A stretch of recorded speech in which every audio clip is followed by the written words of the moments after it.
কণ্ঠশিল্পীদের মঞ্চে আহ্বান জানিয়েছেন কাপড়িদি। সত্যি একটা আন্তরিকভাবে আমি কৃতজ্ঞ।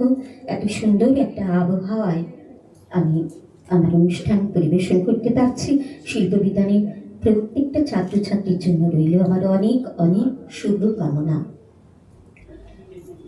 কবিগুরুর একটি কবিতা হেয়া কাব্যগ্রন্থ থেকে নেওয়া, কুয়ার ধারে। আমরা দেখেছি রবীন্দ্রনাথ তার একই ভাবনা, একই চেতনা বিভিন্ন সময় বিভিন্ন কাব্য, কবিতা, নাটক বা সঙ্গীতে তার সৃষ্টি তুলে ধরেছেন। তো এই কুয়ার ধারে কবিতাটায় আমি তারই দু এক কুচি সংযোজন করে একটি কোলাজ করার চেষ্টা করছি। সম্পূর্ণই আমার এটা নিজের ভাবনা থেকে। আমি তোমারই মাটির কন্যা, জননী বসুন্ধরা, তবে আমার মানব জন্ম কেন বঞ্চিত করা?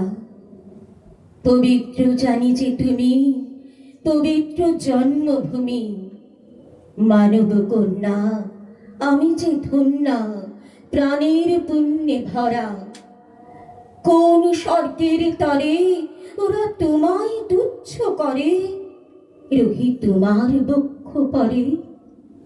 আমি যে তোমারই আছি নিতান্ত কাছাকাছি, তোমার মোহিনী শক্তি দাও আমারে, হৃদয় প্রাণ হারা। আমি তোমারই মাটির কন্যা, জননী বসুন্ধরা।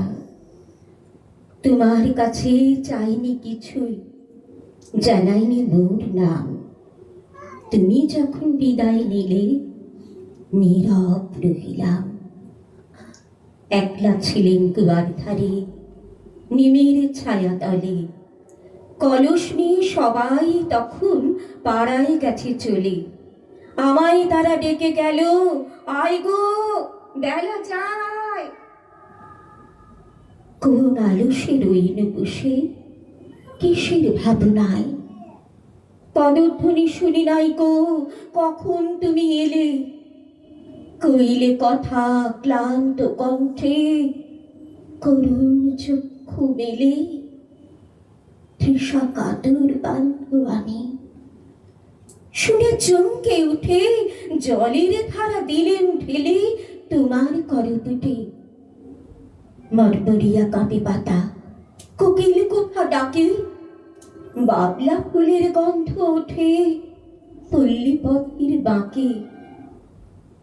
যখন তুমি শুধালে নাম, পেলেম বড় লাজ।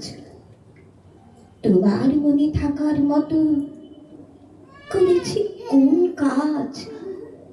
তোমায় দিতে পেরেছিলেন একটু তৃষার জল, এই কথাটি আমার মনে রহিল সম্বল।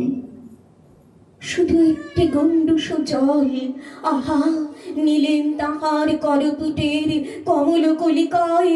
আমার কূপ যে হলো অকুল সমুদ্র।